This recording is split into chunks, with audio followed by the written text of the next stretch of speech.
और जैसा कि आपकी 94% आई है, तो आपने जैसे रिजल्ट अपना देखा तो आपकी फर्स्ट फीलिंग क्या थी? एक्चुअली मैं सच बताऊं तो रिजल्ट मैंने अपना सबसे पहले देखा ही नहीं। सर, आप बच्चे पे ऐसा कौन सा लोग कहते हैं कि जादू कर देते हैं कि उसकी इतनी अच्छी परसेंटेज आ जाती है?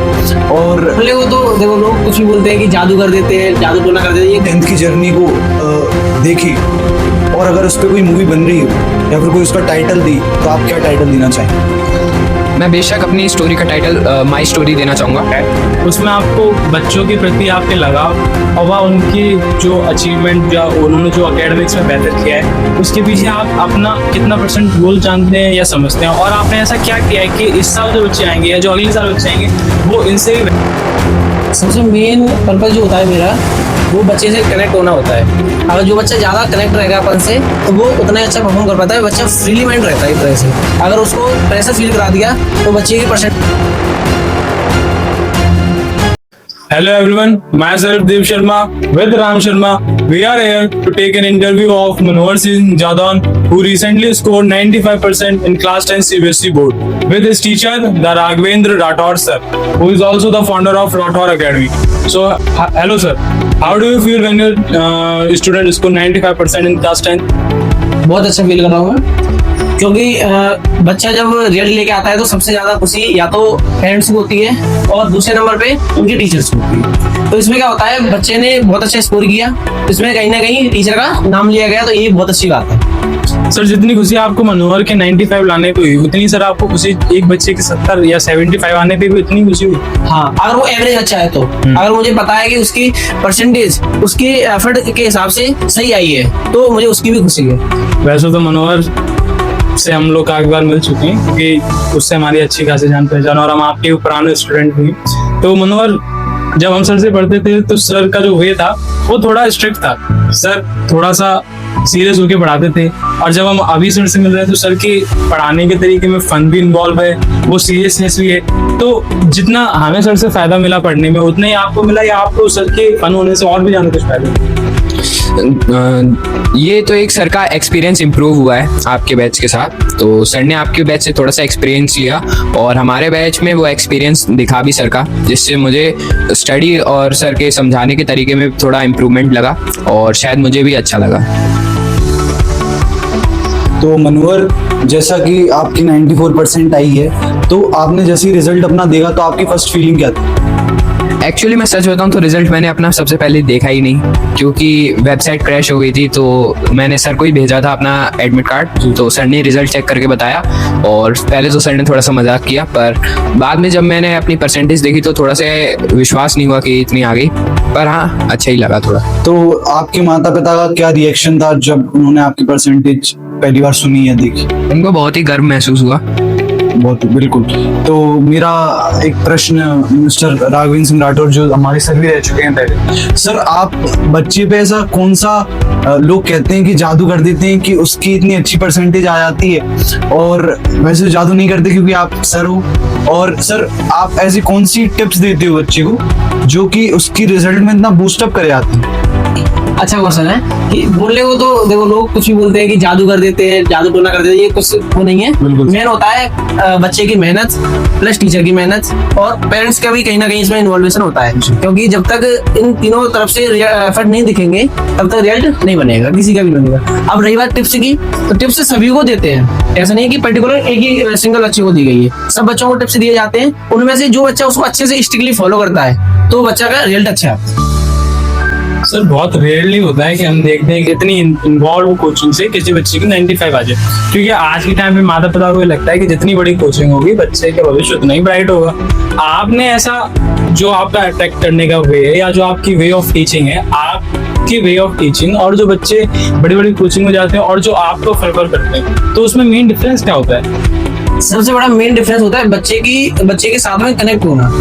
अब क्या होता है, जैसे बहुत से बड़ी प्लेटफॉर्म है जहाँ से बच्चे तैयारी करते हैं, तो वहाँ से भी अच्छे अच्छे रिजल्ट आते हैं, लेकिन कंपेयर करना चाहेंगे तो क्या होता है, बच्चा भीड़ के साथ जाता है जिसमें जो टीचर आगे पढ़ा रहा है, जो फैकल्टी आगे पढ़ा रही है, तो इसमें ये रहता है कि बच्चों को पता ही नहीं है कि कौन सा बच्चा था, और फैकल्टी के साथ उसके इंटरेक्शन बहुत अच्छे से नहीं हो पाते। क्या रहता है, कम बैचेस होंगे, साइज कम हो बैचेस का, मतलब 200 बच्चे कम हो, उससे ज्यादा इंटरेक्शन ज्यादा अच्छा होता है बच्चे के साथ में। इसी वजह से बच्चे की कहीं ना कहीं और ज्यादा ग्रोथ अच्छे से, फ्रीली माइंड बच्चा ज्यादा रहता है, ऐसा है। तो आप में से बहुत लोगों को ऐसा लगता होगा कि ये टॉपर हैं तो ये 8-8, 10-10 घंटे पढ़ते होंगे, 12-12 घंटा पढ़ते होंगे। तो आइए ये मनोहर से पूछते हैं, क्यों मनोहर, जब आपकी इतनी परसेंटेज आई, क्या आपका भी रूटीन 8-8 घंटे या 10-10 घंटे की स्टडी से होता था, या फिर आपने फन को भी अपने रूटीन में डाला हुआ था और 4-5 आवर्स की एवरेज पढ़ाई की आप?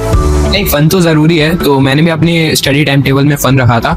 और वैसे तो डे 1 की स्टार्टिंग से मैंने रफली 2 to 3 आवर पढ़ता था डेली, पर आखिरी के टाइम पे आके मैंने अपने स्टडी टाइम को थोड़ा इंक्रीज किया और इसको 8 से 10 आवर तक एक्सटेंड कर दिया। मनोहर, जो बाकी सारे बच्चे हैं जो अभी 10th में आने वाले हैं, जो अभी 10th में हैं, उनमें से बहुत सारे बच्चे फोन का यूज बहुत करते हैं ऑनलाइन क्लासेस देखने के लिए। तो मैं ये जानना चाहूंगा कि एक बच्चे को ऑनलाइन प्रेफर करना चाहिए या ऑफलाइन प्रेफर करना चाहिए? अगर वो ऑनलाइन या ऑफलाइन में से किसी एक चीज को प्रेफर करना चाहिए तो उसे कौन सी जो की टर्म्स है उन्हें देखना चाहिए? सबसे पहले उसे मतलब अपना क्या कहते हैं, अपने हिसाब से उसे देखना चाहिए उसको कौन सा ज़्यादा अच्छा प्रेफर हो रहा है। कि अगर उसको ऑनलाइन में ज़्यादा सूटेबल है तो वो ऑनलाइन चुन सकता है, अगर ऑफलाइन में ज़्यादा सूटेबल है तो ऑफलाइन चुन सकता है। और अकॉर्डिंग टू मी तो ऑनलाइन में कुछ ऐसा थोड़े से ज़्यादा प्रॉब्लम्स हैं इन कंपैरिजन ऑफ ऑफलाइन, तो इसीलिए मेरे हिसाब से तो ऑफलाइन बेस्ट है और बाकी उस स्टूडेंट के ऊपर रहता है। आपने ऑफलाइन को चुना तो वो किस की टर्म्स पे चुना? सबसे मेन की टर्म था face to face interaction. Teacher के साथ मैं फेस टू फेस बात कर सकता था, अपनी प्रॉब्लम पूछ सकता था। और दूसरा था कि मुझे क्या कहते हैं, थोड़ा सा साथ में रहकर पढ़ने में थोड़ा ज़्यादा सही लगता था, इसलिए। मनोहर, एक क्वेश्चन है मेरा, जैसे अगर आप अपनी 10th की जर्नी को देखें और अगर उस पर कोई मूवी बन रही हो या फिर कोई उसका टाइटल दे, तो आप क्या टाइटल देना चाहेंगे? मैं बेशक अपनी स्टोरी का टाइटल माई स्टोरी देना चाहूँगा, क्योंकि मैं अपनी 10th की कहानी अपने हार्डवर्क और सेल्फ डिसिप्लिन से ही लिखूँ। कुछ बच्चों के क्वेश्चंस हैं, वो आज मैं मनोहर के समक्ष रखूंगा और उनके आंसर प्राप्त करने की कोशिश करूंगा। तो मनोहर, मेरा सबसे पहला क्वेश्चन ये है कि आपको सबसे हार्ड सब्जेक्ट कौन सा लगता था और उसको आपने इम्प्रूव करने के लिए क्या किया? अकॉर्डिंग टू मी ऐसा कुछ नहीं होता ज़्यादा हार्ड या ज़्यादा लो, वो बच्चे का माइंडसेट होता है कि उसको कैसा लग रहा है। और रही बात मेरे हार्ड लो की, तो मुझे इतना कोई हार्ड लगा नहीं, बस थोड़ी सी डिफ़िकल्टी उसकी इंक्रीज थी। और हालांकि वो सब्जेक्ट था मैथ, और जिसमें मैंने बस प्रैक्टिस से उसको अच्छा कर दिया। तो ऐसा कौन सा सब्जेक्ट था जिसने आपकी ओवरऑल परसेंटेज को बूस्ट किया? श्योरली कहना चाहूँगा वो सब्जेक्ट हिंदी और SST थे, दोनों में मेरे 95 आए, जिसकी वजह से मेरी परसेंटेज ज़्यादा इम्प्रूव हो।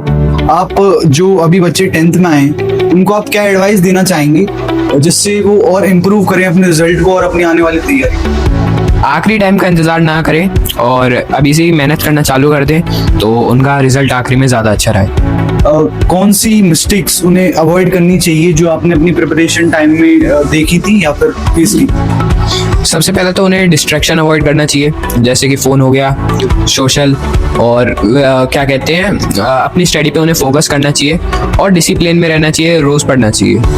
आप जब प्रिपरेशन में थे तब जब आपको फ्री टाइम मिलता तो आप अपनी हॉबीज पर ध्यान देते थे या नहीं? बिल्कुल, मेरी हॉबी थी बास्केटबॉल खेलना, तो मैं उस पर ध्यान दिया और क्या कहते हैं मैंने अपनी बास्केटबॉल खेलने की स्किल्स को थोड़ा इम्प्रूव भी किया। आपने कभी डिस्ट्रैक्शन फेस किया है कि जिसमें कोई आदमी लो चला जाता है किसी पॉइंट पर और डिस्ट्रैक्शंस उसे बहुत हो जाते हैं, तो आपने कैसे उसे ओवरकम किया और आपके सर ने भी उसमें आपकी क्या हेल्प की? मुझे मिड 10th में फ़ोन से थोड़ा एडिक्शन हो गया था, जिसके कारण मेरा उससे डिस्ट्रैक्शन बहुत ज़्यादा बढ़ गया था। पर थोड़े महीनों के बाद मुझे रियलाइज़ हो गया कि मैं क्या कर रहा हूँ, मेरा गोल कुछ और है। तो उसके बाद मैंने क्या कहते हैं सर से इसके बारे में थोड़ा बात किया और उसके बाद मैंने इजीली उसके एडिक्शन से ओवरकम कर लिया।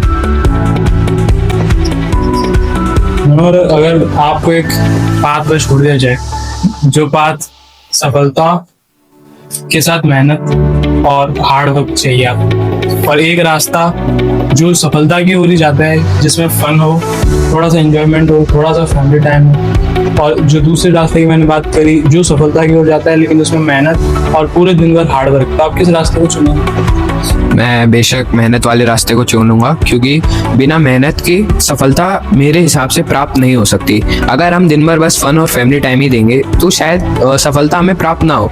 और क्या कहते हैं, अगर हम अपने हिसाब से हार्ड वर्क करेंगे तो गारंटी है कि सफलता जरूर मिलेगी। मनोज, आपके जो सीनियर्स हैं जिनकी 10th में अच्छे परसेंटेज आई, जब आप उनको देखते थे तो आपके मन में क्या थॉट्स आते थे? मैंने उनसे इंस्पिरेशन ली कि अब मुझे भी उतना ही लाना है। दूसरा, उन्होंने आपको किस तरह से हेल्प? मैंने अपने सीनियर से इतना ज़्यादा मतलब बातचीत नहीं रखा, मेरा न्यू स्कूल था इसलिए। अच्छा, और दूसरी बात, जो बच्चे आपसे, जो आपके फ्रेंड सर्कल में जो आपके दोस्त हैं, उसमें से बहुत सारे एवरेज होंगे और बहुत सारे होंगे जो आपके जैसे ही होंगे और जो होंगे जो आपसे अच्छे होंगे। तो जो बच्चे एवरेज हैं और जो आपसे वीक हैं, उसमें और आप में आप क्या अंतर देखते हैं? मेरे हिसाब से तो कोई ज़्यादा अंतर नहीं है। सब होता है अपनी मेहनत और सेल्फ स्टडी और हार्ड वर्क के ऊपर। जो जैसा पढ़ेगा और जैसी मेहनत करेगा वो उसी के हिसाब से होता है। एवरेज और कम बस एक माइंडसेट होता है। तो आप मनोहर, जैसा कि आप क्या सोचते हैं कि कोचिंग एक एसेंशियल मटेरियल है, या फिर आप अकेले उस रिजल्ट तक पहुंच सकते थे जहां पर आज अभी आप हैं? नहीं, मैं अकेले जहाँ पे मैं आज हूँ उतने रिजल्ट तक नहीं पहुँच सकता था। बेशक मैं उससे थोड़ा कम ज़रूर कर सकता था, पर शायद एक कोचिंग मेरे स्टडी में मेरी परसेंटेज में ओवरऑल इतना उसने रोल किया कि थोड़ी सी मेरी परसेंटेज इंक्रीज़ की, और जिसकी वजह से मैं आज इस मुकाम पे हूँ। तो मनोहर, जैसा कि आपकी 94% आई है, कुछ बच्चे हैं आपके जो क्लासमेट्स, उनकी थोड़ी कम आई है, जैसे किसी की 80 आई है और किसी की ज्यादा। तो ऐसे कौन से कारण है जिनसे उनकी कम है और आपकी थोड़ी ज्यादा है, या आपसे थोड़ी ज्यादा? और शायद उनकी कोई मेहनत में थोड़ी सी कमी रह गई हो, या फिर उनको सही गाइडेंस देने वाला कोई ना हो, या तो फिर उन्हें मतलब स्टडी का कुछ मिला नहीं ऑप्शन कहाँ से करें। तो थोड़े से वो अगर कंफ्यूज रहे होंगे तो शायद ये उनकी परसेंटेज में इफेक्ट किया होगा। तो जैसा कि राठौर सर अकेडमी अभी अपनी इनिशियल स्टेज पर है और इतना बढ़िया रिजल्ट निकाल रही है, और ये बहुत प्रसिद्ध कोचिंग है यहाँ आसपास में, जैसा आप जानते हैं। तो मेरा ये क्वेश्चन है कि आपको सर ने ऐसी कौन सी संजीवनी दी, मैं संजीवनी कह रहा हूँ, ऐसी कौन सी मेन इंग्रेडिएंट दिया, एडवाइस दिया, जिससे आपने जो 94% का जो माइलस्टोन है वो हासिल किया? सबसे मेन इसमें रहा सर की गाइडेंस और डायरेक्शन। ये एक ऐसा मेरे लिए क्या कहते हैं, इंस्ट्रक्शन बोलो या फिर मटेरियल बोलो, जिसकी मदद से मैं एक सीधे फ्लो में चल पाया, और मैंने अपनी स्टडी को एकदम प्लान वाइज प्रिपेयर किया, और जिसकी मदद से मैं इतने परसेंटेज ला पाया। तो मनोज, जब आप 10th से पहले थे तो आप बहुत सारे टॉपर्स के इंटरव्यू देखते हो, तो मेरा ये सवाल दोनों लोगों, आपसे भी है सर और मुझसे भी। तो आपने जो बहुत सारे बच्चों के इंटरव्यू देखे हैं जो टॉपर्स थे 10th के, तो आप उसमें से कौन सी वो टिप है जो वो टॉपर्स देते थे जो आपको लगता है कि ये अंडररेटेड है, या फिर इसका उतना बेनिफिट नहीं है किसी? एक्चुअली सॉरी फॉर दिस, पर मैंने आज तक, जब मैं 9th में था तब तक किसी भी टॉपर का इंटरव्यू देखा ही नहीं था। तो अगर जैसे कि दूसरा क्वेश्चन मेरा, अगर आप 94 नहीं अचीव कर पाते और अगर आप 80% ही अचीव करते, तो कौन कौन सी ऐसी चीजें थी जो रॉन्ग हो गई थी जिसकी वजह से आप 80% आते? अगर मेरी बाई चांस 80% आती तो सबसे ज़्यादा मैं इसका पीछे का रीज़न मानता अपनी खुद की मेहनत, और बाकी तो ऐसा मेरी अभी परसेंटेज में इतना ज़्यादा कोई पीछे की कोई गलत चीज़ें हुई नहीं, तो इसलिए परसेंटेज भी अच्छी आई। सर, आपको मनोहर और जितने भी बाकी बच्चे हैं, जब सर आपको रिजल्ट बताया होगा सर मेरी इतनी परसेंटेज आ गई, इतनी परसेंटेज आ गई, तो आपके पुराने रिजल्ट और जो आपके इस साल के जो रिजल्ट आया है उसमें आपको बच्चों के प्रति आपके लगाव और वह उनकी जो अचीवमेंट या उन्होंने जो एकेडमिक्स में बेहतर किया है उसके पीछे आप अपना कितना परसेंट रोल जानते हैं या समझते हैं, और आपने ऐसा क्या किया है कि इस साल जो बच्चे आएंगे या जो अगले साल बच्चे आएंगे वो इनसे भी बेहतर कर पाए? सबसे मेन पर्पज जो होता है मेरा, वो बच्चे से कनेक्ट होना होता है। अगर जो बच्चा ज्यादा कनेक्ट रहेगा अपन से तो वो उतना ही अच्छा परफॉर्म कर पाता है। बच्चा फ्रीली माइंड रहता है एक तरह से। अगर उसको प्रेशर फील करा दिया तो बच्चे की परसेंटेज अगर 95 प्लस जाने हो रही होती है तो वो 85 पे अटक जाता है। तो ये मेन पर्पज मेरा ये रहता है कि बच्चों को बिल्कुल फ्रीली माइंड छोड़ो। तो इससे क्या होता है, बच्चा अपने मन से आपसे डाउट पूछ पाएगा अच्छे से। तो अपने डाउट जब तक बच्चे का डाउट सपोर्ट अच्छा मिल गया उसको, तो समझो वो अच्छी स्कोरिंग करने लगेगा। अब मेन ये है, जैसे बच्चों ने सबके रिजल्ट आए और इनका भी रिजल्ट आया और पिछले साल जैसे आप लोगों का भी रिजल्ट आया था, है ना, और भी लोग हैं जैसे उनका भी रिजल्ट आया। तो उसमें क्या रहता है, जैसे एक फेस आता है कि जहाँ से अपडेट होना चीजें स्टार्ट होती हैं। तो इस साल सीबीएसई ने भी कुछ अपडेट किया था, तो हमने भी कुछ अपडेट किया। जब आप जैसे जो पिछले साल के जो टॉपर थे वो भी हमने ही पढ़ाए थे, उनको जो पढ़ाया मैंने, तो उसमें जब अपन पढ़ा रहे थे उसमें जब ये देखा था सीबीएसई उस लेवल के क्वेश्चन नहीं पूछ रही थी, तो तब भी मेहनत बराबर थी। तब भी मेहनत, जब आपको टॉपर निकालने के लिए उतनी मेहनत कर रहे थे, अभी भी टॉपर निकालने के लिए उतनी मेहनत कर रहे हो। सेम ये रहता है कि अगर कोई बच्चा मान लो ये चाहता है कि उसको अच्छी परसेंटेज लानी है, तो पहले सबसे पहला काम है कि उसको टीचर के साथ बॉन्डिंग बहुत अच्छी होनी चाहिए। और मेन टिप्स ये रहती है कि अगर कोई बच्चा मान लो लो फीस पे जा रहा है, वहां से टीचर का जो गाइडेंस होती है वो मेन काम करती है बच्चे को अप लेवल पे ले जाए। और आप लोगों को बता दें, इस साल जो सर ने जो पेपर का ब्लूप्रिंट बनाया था उसमें से 86% का on short question same to same आपको पेपर में रखे मिले इस साल। तो सर उसका आपकी क्या प्लानिंग थी, आपने क्या स्ट्रेटेजी बनाई, वो मुझे जरा बताइए। उसके लिए स्ट्रेटेजी क्या होता है, हर साल बनाई जाती है। और मान लो जो बच्चे जितने ज्यादा एफर्ट बच्चे दिखाते हैं, तो उससे ज्यादा मैं ये सोचता हूँ कि मुझे और उससे ज्यादा एफर्ट दिखाने चाहिए। तो बच्चा अगर कोई आता है तो ये सोच के आता है कि यहाँ से मेरा रिजल्ट और अच्छा हो जाए, ना कि ये सोचेगा कि और रिजल्ट डाउन हो जाए। तो उसके लिए मुझे और ज्यादा बैक एंड पर मुझे बहुत ज्यादा मेहनत करनी पड़ेगी बच्चे के लिए। अगर बच्चे अपना सपोर्ट दिखा रहे हैं तो मैं भी ये चाहता हूँ कि मैं भी अपना फुल 100% दूंगा, तो बच्चे भी अच्छा स्कोर करेंगे।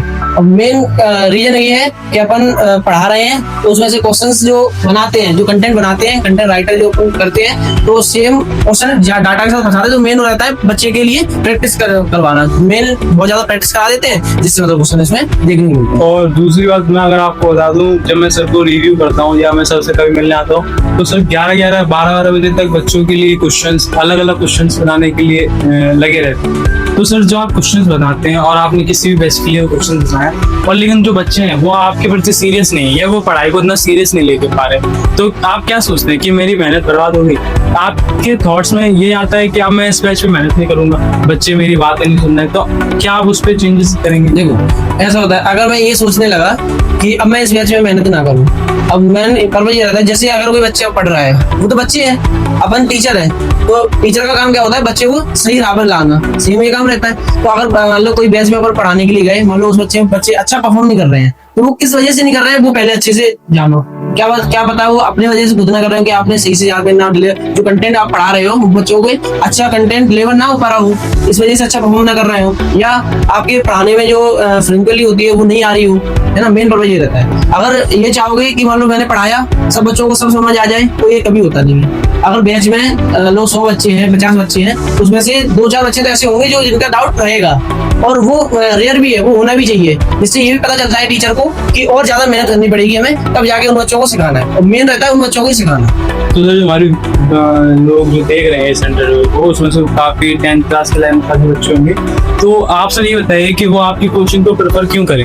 क्या वो कारण है जिसके वजह से आपको कोचिंग को प्रेफर करें? मेन कारण वो ये होता है, पहले तो बच्चा खुद विजिट करे, क्या उसकी मेन कंडीशन है, अपने उस कंडीशन पे मतलब टारगेट करके आए, और मान लो विजिट करके देखे कि इसमें क्या अदर जो कोचिंग है उनसे आके क्या उसको नया मिल रहा है। मेन पर्पज होता है कंटेंट। अगर कंटेंट अच्छा मिल रहा है, बच्चों को सही गाइडेंस मिल रही है और सही मार्गदर्शन मिल रहा है, तो बच्चे को ज्वाइन करना चाहिए वहीं पे। सर जैसे आपको पता है जो बच्चे आपके पे एडमिशन लेंगे, 50 बच्चे होंगे, 60 बच्चे होंगे, तो सर ये पता है, सभी को पता है कि ऐसा नहीं हो सकता 60 के 60 बच्चे सर ऐसा बहुत मुश्किल होता है कि जो 60 जो 50 सारे बच्चों उनका अच्छे रिजल्ट है।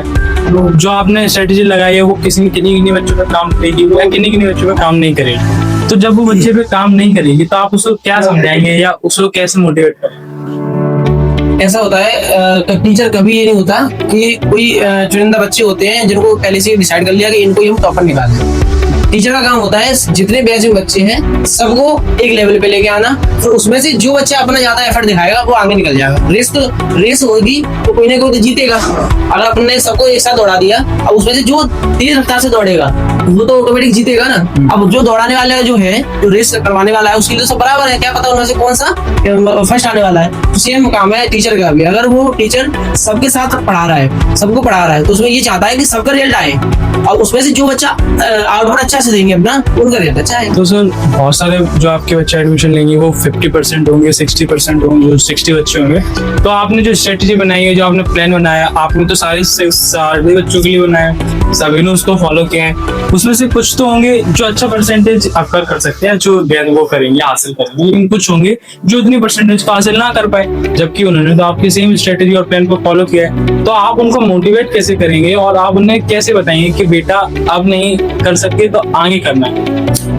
अगर कोई बच्चा, मान लो मैंने जैसे किसी को पढ़ाया, पूरी बैच में सब बच्चों को पढ़ाया, उनमें से परफॉर्म करने वाले जो रेशियो है वो कम है। वो किस वजह से कम होता है? वो मेन काम होता है बच्चे की एफर्ट। अगर जितना टीचर एफर्ट लगा रहा है उससे कहीं ज्यादा बच्चा घर पे जाकर वो एफर्ट लगाता है। मेन रोल कभी पूरा क्रेडिट अगर ये बच्चा देना चाहे कोचिंग को कभी नहीं मिलेगा, ना ये होता है। कोचिंग का रोल क्या होता है? बच्चे के डाउट सपोर्ट करना और उसकी जो लो प्रैक्टिस में कमी है वो उसको बूस्ट करना। अब मान लो मैंने सब बच्चों को भी मेहनत करी, सब बच्चे लेके आए, उनमें से कुछ बच्चे ऐसे हैं जो परसेंटेज गेन करके लेके आ पाए अच्छी वाली, तो उसमें से क्या वो बच्चे जो कम परसेंटेज लेके आए हैं, क्या वो बच्चे एफर्ट नहीं किया, उन्हें टिप्स को हमारी सारी फॉलो करी? क्या होता है, उनका जो पीछे का बेसिक होता है उस पर भी डिपेंड होता है कि बच्चे ने स्टार्टिंग की ग्रोथ क्या है। एकदम से बच्चा 10th में आया, अब 10th का बोर्ड का जो प्रेशर होता है वो अच्छा फील करना है, लेकिन उसके साथ में बच्चे जो बेसिक लेवल है वो उसको भी अच्छा से रखना है। तो वो डिपेंड करता है बच्चे की बैक एंड में उसकी क्या स्ट्रेटेजी रही है स्टडी की। तो सर जो हमारे बहुत सारे जो बच्चे देख रहे हैं वो ऑनलाइन जो बैचेस होते हैं उनको ले लेते हैं 5000 में, उनको सारी क्लासेस या फिर वो मिलते हैं। तो सर आप जो बच्चे आपकी कोचिंग को अफोर्ड नहीं कर पा रहे या फिर उनकी आर्थिक स्थिति अच्छी नहीं है, उनके लिए सर आपने क्या प्लान बनाया है और वो आपको कैसे कांटेक्ट कर सकते हैं? या फिर ऐसा स्कॉलरशिप हाँ। जो आप कंडक्ट करवाते हैं, जो मतलब इस फीस को अफोर्ड ना कर पाए, रेदर देन वो डिपेंड हो जाते हैं ऑनलाइन पे, जहाँ बहुत सारे क्राइटेरिया होते हैं जिसकी वजह से पढ़ाई डिस्टर्ब होती है सर। लेकिन जब आप ऑफलाइन होते हो सर के साथ, आप वो 1 घंटा आप और सर के बीच का वो इंटरेक्शन का होता है। तो सर जब वो अफोर्ड नहीं कर पाएगा तो आप उसे कैसे हेल्प कर सकते हैं उसके लिए? पहले तो सबसे पहली बात है, अगर कोई बच्चा मतलब आर्थिक स्थिति जैसे आपने बोली कि अगर सही नहीं है तो उसके लिए, अगर बच्चा आता है तो उसके लिए उसको फीस में जो कंसेशन होता है वो करके दिया जाता है पूरा। अगर ज्यादा ही कुछ है तो उसको फ्री पढ़ाया जाता है। और प्लस मान लो अगर जो वाला जैसे इन्होंने बोला है कि स्कॉलरशिप टेस्ट वो अभी तक नहीं होता था, ठीक है, इस साल से क्या करा मैंने उसको ऐड किया है कि स्कॉलरशिप टेस्ट दोगे तो उससे क्या आपकी फीस जो है वो रिड्यूस हो जाएगी। और फीस वैसे भी बहुत नॉर्मल है। हाँ, अगर मान लो कंपेरिजन करना चाहोगे अदर कोचिंगों से तो बहुत कम फीस है। हाँ, और जैसे एक क्वेश्चन और था आपका कि ऑनलाइन के लिए बच्चों के लिए क्या कर रखा है। अगर मान लो वो ऑफलाइन ज्वाइन नहीं कर सकते कोचिंग, तो उनके लिए क्या है, मान लो बहुत बच्चे ने कोचिंग ज्वाइन नहीं कर पाई, पढ़ना हमसे ही है, उसके लिए यूट्यूब पे फ्री क्लासेस चलाते हैं। सेम जो यहाँ पे पढ़ा रहे हैं ऑफलाइन में जो पढ़ाएंगे सेम वही कंटेंट आपको ऑनलाइन में यूट्यूब पे पूरा सॉल्व करा रहा है। तो मनोहर, ऐसी कौन सी टिप है जो लोगों ने आपको दी और वो प्योरली ओवररेटेड है? मुझे लोगों ने सबसे पहले कहा कि अगर तुम्हें अच्छी परसेंटेज लानी है तो दिन में मिनिमम 9-10 घंटे पढ़ना ही पड़ेगा, जो कि मुझे सबसे ज्यादा ओवररेटेड लगी। क्योंकि इतना ज्यादा पढ़ेगा एक अगर बच्चा तो उसका मेंटल हेल्थ क्या कहते हैं थोड़ा सा अनस्टेबल हो सकता है, जिसकी वजह से उसकी परसेंटेज पे इफेक्ट पड़ सकता है।